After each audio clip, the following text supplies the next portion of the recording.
Hello everyone and welcome back to my channel. If you're seeing my face for the very first time, hi, my name is Adora and you're watching Live with Ada Beke. If you're one of my OGs, one of my returning subscribers, welcome. You know, you guys are the blood and soul of this channel. Please don't forget to like, share, comment, subscribe, all that good stuff, and continue pushing this channel forward. Okay, thank you so much.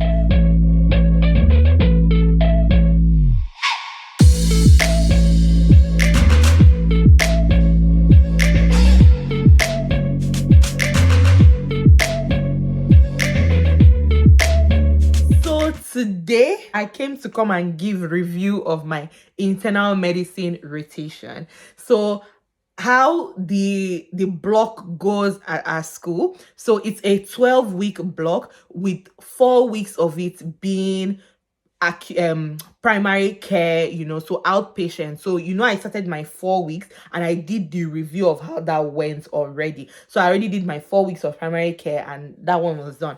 So then the remaining 8 weeks is all inpatient hospital internal medicine. So 4 weeks out of that 8 weeks is general medicine. So you're on the floors.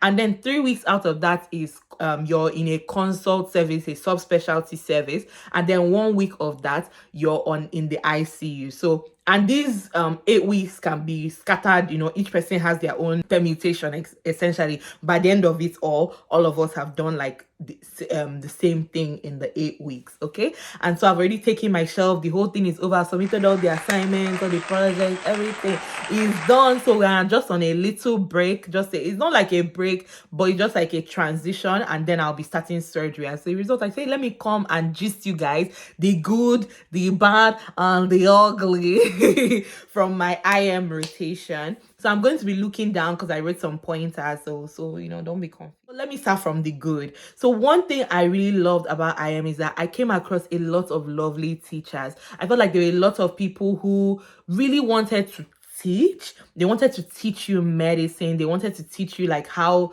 the hospital works. So they were very encouraging in that way, and I came across a lot of people like that, and I really liked it. Like whenever I met an attending that wanted to teach, I was very, very attentive and soaked up because I'm the kind of person, like, I like communicative. I'm like a visual learner and audio learner. So like if you're talking about something, I'm going to remember it. I remember like the voice of people. So it like helps me to remember a concept better than like reading it or even watching videos. Like if me and you just or talk about something, I'm going to remember it better. So I liked that aspect. The second thing was like the opportunity to learn. So I felt like the opportunity to learn was quite present there. Like I had, especially on consult service, I was like, every time I would meet, I would go on a consult service, I would be like, oh, they'll ask you, what are you interested in? I'll say, oh, I'm interested in OB. And I found that like they would, a lot of, not everybody, but people would like, try to make whatever it is, like, example, I did like nephro as one of my consult services. So I did nephrology, so kidney and everything. So I did it as one of my consult services. And because I was interested in OB, when we had like a pregnant patient, they like, were like, oh, go and take the history. Let's go and see that patient together because this is something I know that you're interested in. So I felt like because internal medicine is so broad, you could learn all the broad stuff, but you could also kind of like tailor your learning to your interests as well. There was enough of that, and I really appreciate it. Third is the consult service. So the 3 consult services I did were nephrology, infectious disease, and GI. I will say this, my GI, I think because I did it in the last week when we had our shelves, I didn't really enjoy it as much, so I'll just skip that. But nephrology and infectious disease, I truly love being on those services. I feel like first of all, the attendings and fellows are very, very nice and very calm. I felt like on nephrology, I really like were able to learn a lot, like to review a lot of concepts I had learned in preclinical, but to see how it works in practice. I learned a lot about like transplant medicine, dialysis, like the social determinants of health of dialysis. So I just learned a lot of stuff like regarding nephrology. It was just very, very like it was a very interesting service to be on, and I felt like the attendings were very, very attentive and wanted to teach. With infectious disease, like I felt they gave me like quite a lot of autonomy. So I was like, I felt like I really got good with like gathering a history, and I saw some very interesting cases. I would say like ID, infectious disease, was the service that made me waka up and down like that hospital. There's nowhere we'd not enter. Neuro ICU, neurology, surgery. Like we were in every place in that hospital, like because ID gets like a lot of like, I feel like ID is the consult, infectious disease is the consult you call when you don't know what is going on with the patient. So I felt like we got a lot of like consults, and I was also like it was also a service that helped me to solidify my antibiotic knowledge, because that was something I really needed. So I felt like being on infectious disease, it really helped me to solidify my antibiotic. So another thing, I love the vast array of cases. I loved like you could see anything from like dementia and delirium to like HIV and AIDS to like rare tumor, like as in you could just see anything. Because let me tell you what happens in that hospital. If you don't know where to send a patient, you just send them to medicine. You send them to medicine, and then like it can go from there. And I felt like I also learned a lot about like social determinants of health. I didn't realize like how many people in the hospital were in the hospital not because they were actually sick, but maybe because they did not have a guardian, or because they, like they couldn't necessarily like afford their care. So the only way they could get the care was to be admitted, because they can't be seen out. Like there was just a lot. Like I felt like being on this IM service, like because we had like social walkarounds and all of this, so it really helped me to understand, like, have a different, like, to see America's healthcare from another angle, so it was very interesting in that way. And I actually like the hours. So if you were on general medicine, I usually had to be there by 7, and usually like by 3 or so I would be out. So it wasn't too bad, like hours wise. And then when I was on consult, I would get there around 9, and then latest by 5 I would be out. So I didn't have super long hours or anything. And even with those hours I had breaks in between and stuff. So it wasn't too bad. Like the hours themselves were not too bad. So now let's get to the bad. The bad. So you know how I feel like every specialty has their like the stereotypes, like surgeons are arrogant, pediatricians are very nice and friendly, psychiatrists are nice, like everybody, I feel like every specialty have like their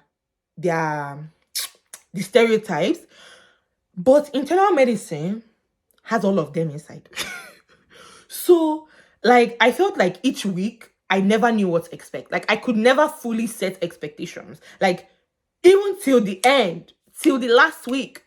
Because what you see one week is not what you see the next week. Like on one week you could see the sweetest and most loving people, on that week you see like type A personalities and this. So like I just couldn't set expectations of like, oh, okay, these are going to be like type A, like if you're going to be in surgery, you're going to meet like maybe a lot of like type A people. So you just focus your mind like, so I couldn't set expectation about that. So I ended up like, I wasn't always everybody's cup of tea, because sometimes I'm like, I just want to keep quiet. You meet people that will give you feedback. Oh, you're too quiet. If you talk, oh, you talk too much. Like it was just like every day you just did not know the assessments you were going to get, and that overwhelmed me. God, please, I don't know who to send this up to, but we need to abolish rounds. If not abolishing rounds, at least like abolish walking rounds, you guys. Hey, I have a video I did about my ICU experience. I felt like ICU had the worst rounds because they like, it's not like you're just standing. So like you're not even moving around, like getting movement. No, you're just akimbo, because it's just like, oh, boom, boom. You stand in one room like 40 minutes, then the next room another 30 minutes. Like it was very like, it was a lot. But when I felt like maybe if more people did table rounds, because table rounds gives you the opportunity to actually like, without like feeling like, oh, I'm standing too much and everything, like at least you're able to focus because you're not tired. So even if we're not abolishing rounds, let's at least not be standing. So I'll say like rounds, like walking rounds and stuff could get exhausting sometimes. Another thing I'll say is like I met people that were very, very critical. And this one I put it in the bad and not ugly, because being critical can be a good thing, like this is medicine, you're going to meet a lot of people that are critical. But I just felt like I ended up meeting some people who were just very, very critical of the smallest things. And I wasn't prepared for that in certain ways. Like I met people who like just the littlest things would be noticed, like that were not necessarily like I had an attending give me feedback that was like, oh, you don't talk when we are talking about cases that are not your own. I'm like, my God. Like, but when you talk about your own cases, you sound very smart. I wish you also talked when we're talking about another case. And to me, I'm like, but I don't want to like interrupt. So it's just like I always felt like I was getting so much mixed feedback, and people were critical about the smallest things that I wasn't always prepared for. And so sometimes I wasn't always prepared for how I would receive those feedback. At the same time, I got like really good feedback that, okay, I'll take like feedback that I would take and I'm like, I'll improve on it. And then the next week it will show. You understand? So in that way, that's why I say put it in the bad, not the ugly, because sometimes, the criticism, like being critical can be good. Sometimes it can be overwhelming. Sometimes it's like, how am I going to improve? Sometimes, so just what it is.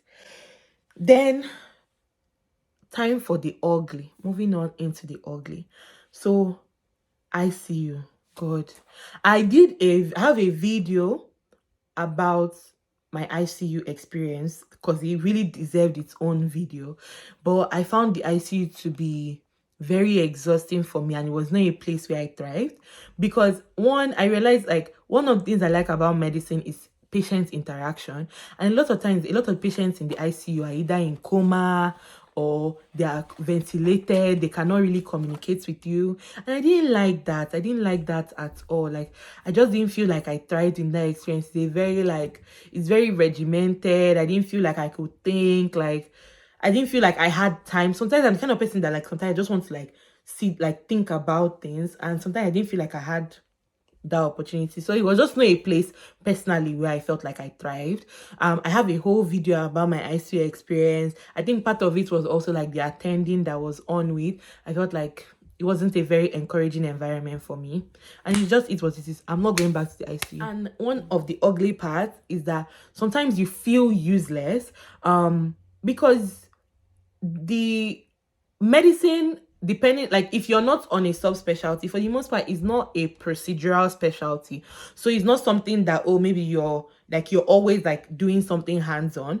So a lot of the things that you can do as a medical student to be helpful is like calling consults, getting records, like things that feel like Scott's work in a way. And even those things, like sometimes the residents won't even let you. So a lot of the time, like I'll just be there sitting down, bored out of my mind.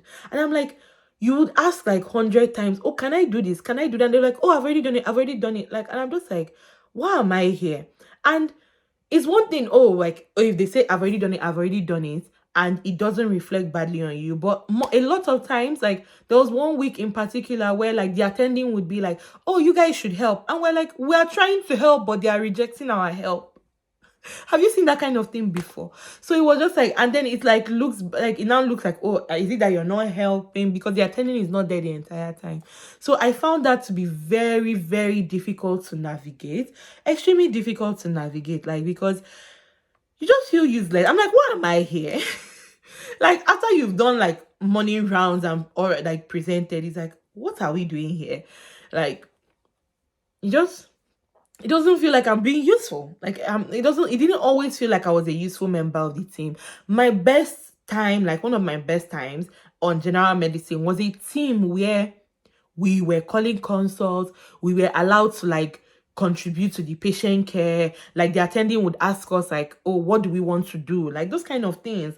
Like, even if, oh, I was not the one putting in the order, but I had a kind of like a say in what the order would be. So I felt useful. Like, I felt useful. I felt like a part of the team. And that was like one of my best weeks on medicine. So I would say like that was overall my medicine experience. There were the good parts, there were the bad parts, and there were the ugly parts. Some of the things, I cannot say on camera. So I'll keep those ones to myself.